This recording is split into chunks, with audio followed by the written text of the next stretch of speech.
human resources, human capital, people, and culture. This single vocation has many names. HR professionals are responsible for what is arguably the most critical success factor within any organization. It's talent. HR Studio Podcast brings you interviews from HR and industry thought leaders so you can listen, learn, and leverage. Welcome to HR Studio Podcast, building the next generation of HR leaders. HR Studio is brought to you by A.J. O'Connor Associates. To learn more about our sponsor, please visit ajoconnor.com and be sure to check out the AJO blog for additional HR learning tools and resources. Welcome to HR Studio. This is your host, Kyle O'Connor. I am very excited to have Dr. Srini Pillay with us today. For all of you that are not familiar with Dr. Srini Pillay, he was actually on our show previously. If you go back to episode 5, he went very deep into brain science and how it could help you become a better leader. Dr. Pillay is an award-winning author and world-recognized Harvard-trained expert. He's a physician, psychiatrist, and executive coach. Today, we're going to be discussing in detail his new book. Very exciting. I had the opportunity to read it. Really great book called Tinker, Dabble, Doodle, Try. This is a fascinating tour through brain wavelengths and rhythm, mindsets, and mental relaxation. Tinker, Dabble, Doodle, Try demonstrates how specific kinds of play and unfocused stimulate cognitive calmness, jumpstart productivity, enhance innovation, inspire creativity, improve long-term memory, and, of course, help you stay on target. Dr. Pillay, thanks again for being here today. Thanks so much for having me, Kyle. It's lovely to be with you and with everyone who's listening. Thank you. Yeah, and congratulations on this book launch. I know you worked very hard on this. I did, actually. I have it right here. So I have a copy of the book. They just sent me a couple copies, and it'll be out May 2nd. And so I'm super psyched about sharing this information with people. And as part of the early release, we'll actually have a workbook as well. So I think that will really help to guide people step by step so that in every chapter they can do action items that will help improve their productivity mindsets. Excellent. I love the exercises. It's how you really drive home the learning, I would say, by applying. Exactly. Great. So one thing I always interested in people that write books, what an accomplishment. You think about, the things that you could do in life that leave a legacy, and writing a book's really up there. So again, congrats. But I always want to know, can you explain to our listeners, what is the story behind this book? How did you think up this idea, and how did this whole thing come to fruition? Well, there's quite a literal story behind it that I think was the culmination of things. So I was sitting with my agent, and she was actually, I'd switched agents, and she was a new agent. So she said to me, I just want you to sit down with me for an hour and don't stop talking. And just tell me whatever's in your mind, and then we'll figure out what you're going to write about. And all I want to know is, what are you passionate about? And so I told her, I said, my training's in brain science. I love brain science. I love human psychology. I'm also a musician. I love playing tennis, and I love thinking about people and human nature. And I'm really into technology, and I've started a technology company. And then I'm trying to think about innovation and what to do about different kinds of innovation. And I want to integrate technology with innovation. She said, you're doing all these things, and leadership development. And I'm working with leaders applying brain science and then trying to integrate music into that. So I went on and on and on for an hour, and she just sat there and she said, I know what you need to write about. And I said, what? She said, you need to write about how an unfocused mindset is more productive and actually helps you get to your goals. She said, I don't really know that many more people who are more productive than you. Like, paradoxically, to actually write this book, you have to be in a certain focused mindset. But you can't really write it if you don't have some unfocus built into your day. Like today, I had a bunch of podcasts sort of stacked one after the other, and then I had some people to see. And right in the middle of the day, I just put a piano lesson.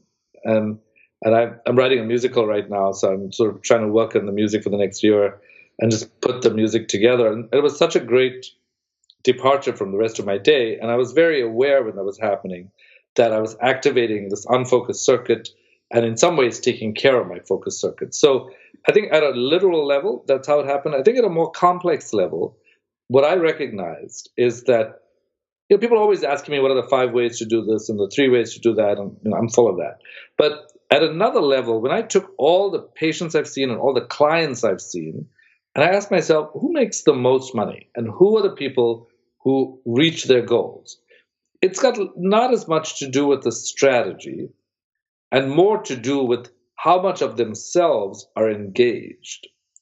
And so I asked myself, what is like how do you get more of yourself on board? And I realized, like some of the people I mentioned in the book, people like Steve Jobs or people like Mark Zuckerberg or Bill Gates, that these people build unfocused times into their lives in a pretty deliberate way. Like when Mark Zuckerberg approached Steve Jobs and was like, "Hey, I can't solve this problem," he recommended that he go on a retreat. And not like, why don't you sit down and strategize or let's try to figure out this, because you have to have enough of yourself on board to carry out the strategy. Otherwise, like, what's the point of 1/10 of you carrying out your strategy? Your strategy could be perfect, but there's only going to be 1/10 of you. So what the unfocused circuit does is when you are using any of the techniques that I mentioned in the book, the metaphor is that focus invites all the concrete parts of your identity to the table. Like, my name is Kyle. I'm doing this podcast for HR Studio. This is what I do with my time. This is what I do with my relationships. That's all obvious stuff about who you are. But if I asked you, who are you? You could probably go on for a while and you could be anybody. Like, if I asked you, tell me 5 things about you, what might you say? I'm father. I'm husband. I speak Spanish as a second language proficiently, I would say. Business person. That's 4. 5 would be world traveler. So let's just look at that, right? So it's like, who are you? Like, I'm having a very personal experience of you. But if I said, oh, I met this person today, he's a father and he's a world traveler, and he does his business and he speaks Spanish, it's like, that could be anybody. So what are the things that make Kyle Kyle? And so what the unfocused circuit does is, it, instead of having, what you gave me is what the fork does. Okay. The unfocused circuit invites other silverware to the table metaphorically. So on the one hand, what it will do is it will say, hey, we need a spoon for all the delicious melange of flavors of Kyle's identity. Like the day he threw a baseball and like crisp fall day, the day he smelt his grandmother's apple pie, and like all the stuff that's intangible. So you get the spoon that picks up all this delicious melange of flavors. Then you get the chopsticks, where they're like, well, what does the businessman have to do with the father? Well, he's caretaking in both places. The chopsticks join the different ideas. Okay.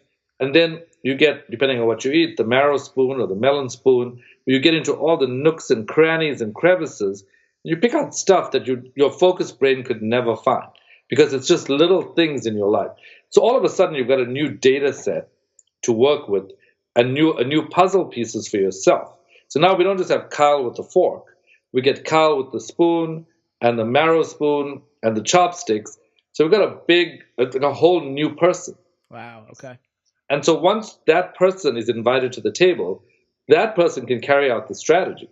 Now, most people go through most of their lives with like 1/10 of themselves on board. Their intangible parts are never invited. So what this book does is it gives you very tangible ways to activate this other silverware set so that you can incorporate more of yourself by having more of these brain circuits activated at the same time. Wow, it's amazing.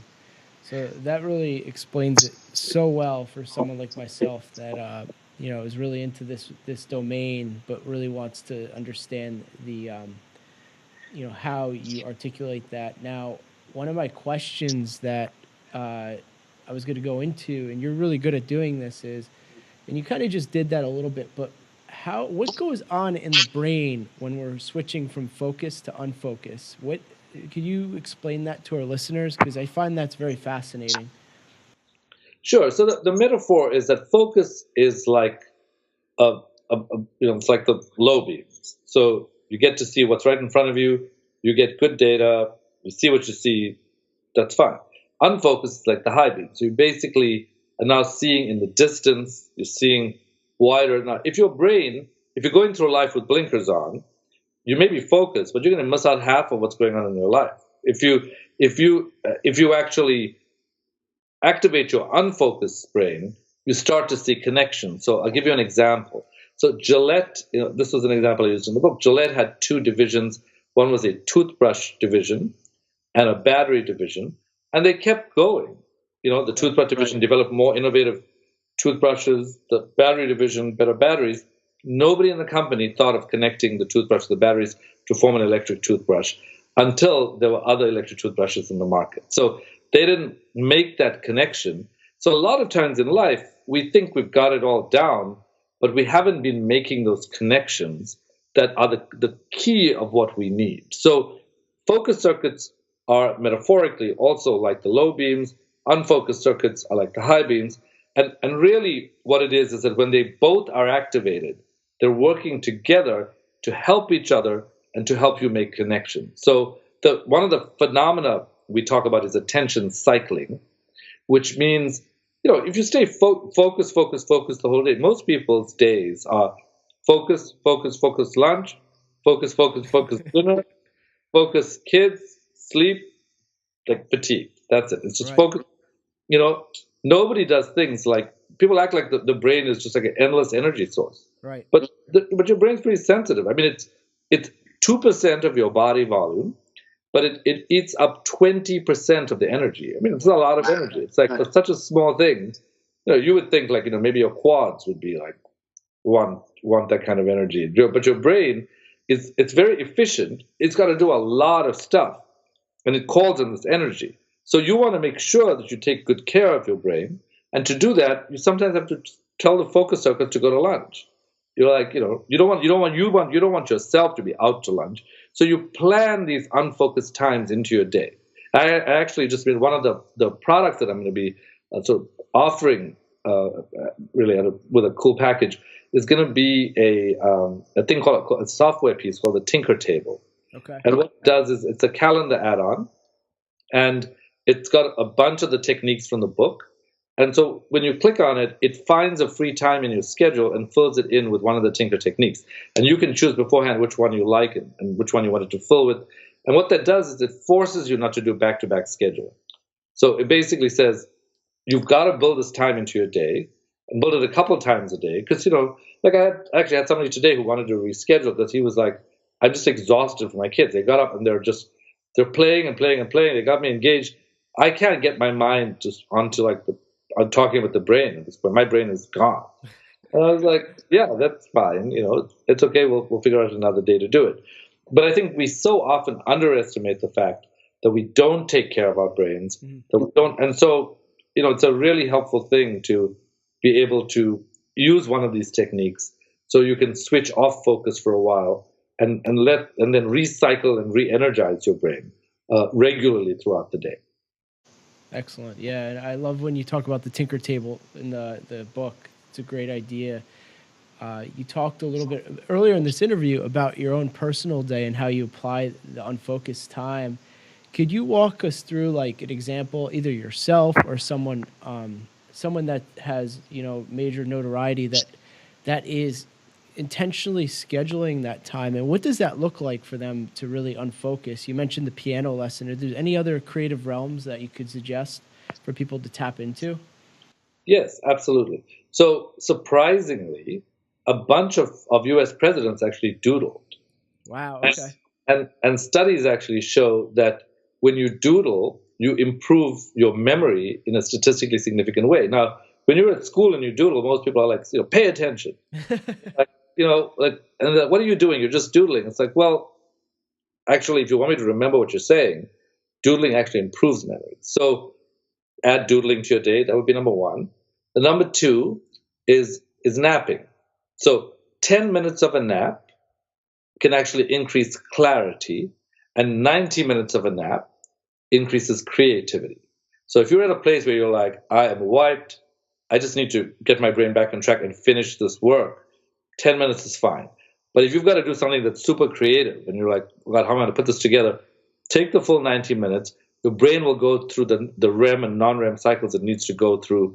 And your unfocused circuits in that will then help you restore your brain back to where you need it. So in addition to napping, in addition to the other technique you can use is positive constructive daydreaming, which I think the moment I say this, people are always thrown off guard, and they're like, what are you talking? Daydreaming is good for you? Not all kinds of daydreaming are good for you. So there's a kind of daydreaming called guilty dysphoric daydreaming. That's the kind of thing where the next, it's like if you drank too much the night before and you're at a party and you were just like a little bit too disinhibited. The next day you're like, oh man, what did I say to that person? And then you can't stop thinking about it. And then the whole day you're just thinking about it. So saying, how did that happen? That's not helpful. It's also not helpful to just slip into a daydream. That actually is more like falling off a cliff. What you want to do is skydive with the proper equipment. So when you are building a positive constructive daydream, there's a guy named Jerome Singer who's been studying this from the 1950s. And what he found was that even in your workday, you're sitting at your desk and you're like, okay, I'm wiped. Like, what am I going to do today? You say, well, why don't I try some PCD, positive constructive daydreaming?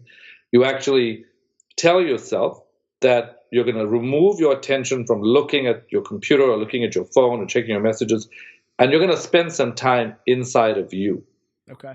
And you can even close your eyes. It's helpful. You pull your attention away from outside, look inside, and just let your mind wander. And this is not mindfulness. It's more like mindlessness. Okay. So it's like just let your mind wander inside.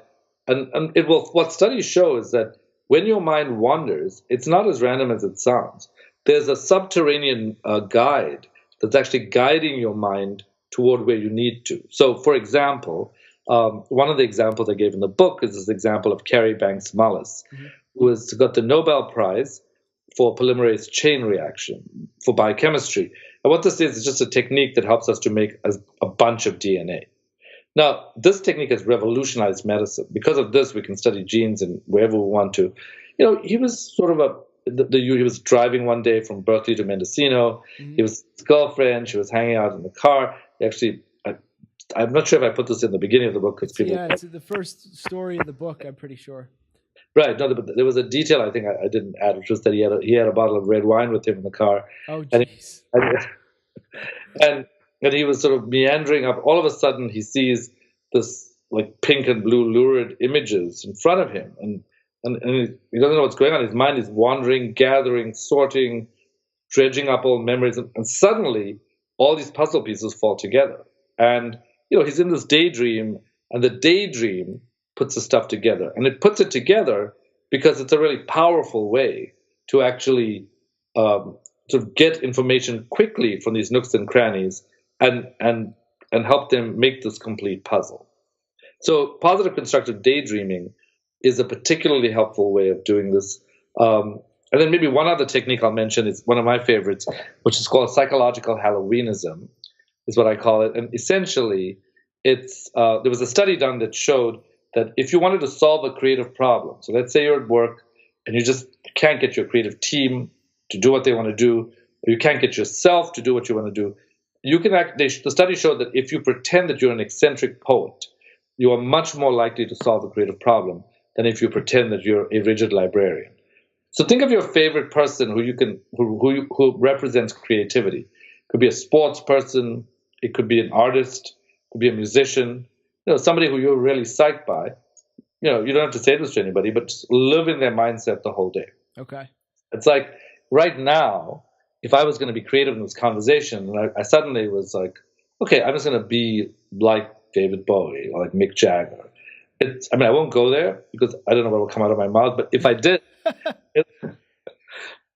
would care much less about what I'm saying. And so just you play that part. Right. So what I would want to say to people is that you have these beautiful ways of activating the unfocused circuits. You can use positive constructive daydreaming. You can use psychological Halloweenism. You can use napping to actually try to get to these goals. And there are so many people who've used this. Dabbling is another amazing way to do this. Like Albert Einstein and Pablo Picasso, right, both lived around the same time, and they used to have this think tank where they would just discuss anybody's interesting thought. So it's sort of like how you and I are talking about the brain, and people are listening to this maybe in HR, or they may be in organizations, and it's like, well, what does that have to do with anything. You don't have to be a brain scientist. You can dabble in it. Okay. Because what they found was that when Einstein dabbled in this mathematical theory, that's what got him to find his final formula. Because Poincaré, who developed the theory of relativity, developed it to the last two stages because he stopped where he stopped seeing data for it. Einstein basically said, let me imagine what the next two steps should be, and took it two steps further. Picasso, one of his most famous paintings, Le Demoiselle d'Avignon, is it's a woman in two different dimensions. And he thought of this fourth dimension because he was dabbling in Poincaré's mathematical formula. And he was like, oh, fourth dimension, that sounds kind of cool. Like, I'm sure he didn't think in that language. But, metaphorically like that. And then, let me try to see if I can represent this. So all of a sudden you have two people who are dabbling. We usually think dabbling is a fool's errand. We're like, well, don't dabble, like, focus. But no, that's where you actually get ideas. So people listening to this could be saying to themselves, that's interesting. Like, he's talking about the brain, but maybe he's also talking about the physical environment at work. Like, what if we created... I was at a London Business School recently where I was talking to the chief innovation officers of a lot of large companies, and companies like Google and a lot of big companies. And there was a very interesting discussion because of two things. One of the people said to me, look, I totally buy this thing about unfocused because we get our best creative ideas in the shower when I'm going on a walk. So I buy that. But the problem is, as soon as I start daydreaming, I start feeling guilty. Right. And so they're like, well, so I try to bring my mind back. And so what he said to me was, why do I feel guilty when I daydream? And I said, well, it's a long answer, but I'll base this on Kierkegaard, the philosopher's idea, which is that anxiety is the dizziness of freedom. And that we are free, we get dizzy. We want gravity. So we surround ourselves with balls and chains, and we're like, oh, I'll give myself a fixed job, a fixed time, fixed rules. And we say we want to be free, but we're actually afraid of being free. So what we need to do is reorient our relationship with freedom. Like, sometimes it's okay to fly. You don't have to be on the ground the whole time. Right. So, I think that with all of these techniques, there's a genuine psychological challenge to get yourself to that place. But these are the circuits that some of the most productive and some of the wealthiest and some of the most creative people in the world have actually used techniques like this to activate their circuit. They may not have known they were activating that circuit. The circuit which I call the default mode network, which is DMN, which, if you can't remember it, think of it as the do mostly nothing network. It's sort of like a super chill, but it's got a bunch of connections activating things. And the weird part of this is that we have access to creativity. We have access. Our brains can operate like that. We just have to put them in a mental state to operate like that. Right. So that's the reason that I think people ought to be doing that, because I think it will really enhance their creativity. I agree with you 110%. I see it in myself. If I have that time to really pivot and go to those creative outlets for me, I could really thrive in any environment. But if I have to just stay focused all the time, then I get almost burnt out. So I could see, at the end of the week, I have no energy from that when I'm just always on. So I think it's really good to be intentional about that. And those are great tips to really implement that into your schedule, so that way it becomes a habit. So my question to you is, to our audience, we have HR leaders, aspiring HR leaders, and you just nailed it on the head there with, there's almost like a guilt feeling for sometimes when people are daydreaming. If I'm an HR leader in an organization, how do I kind of instill a culture of unfocus? And obviously you need to be focused with, goals and objectives, but what are some tips that you could do from a team perspective as far as unfocus? And what do you see out there in organizations? Well, one big thing is, if you look at places like Google, for example, they've already got unfocus built into their days, right? I mean, you can play sport, you can work out, you can do all kinds of stuff. To depart from your day. So one of the things I suggested at this meeting was, well, what if you made napping part of your culture, and you had an accountability partner, and you measured outcomes? So let's say you were like, let's create this like amazing room that is like the best room to nap in. And rather than trying to sneak in a nap, you just go to the napping room. You get a napping pod and you nap. Or what if you're in a team meeting and you're like, okay, today we're going to be doing psychological Halloweenism to increase our innovation.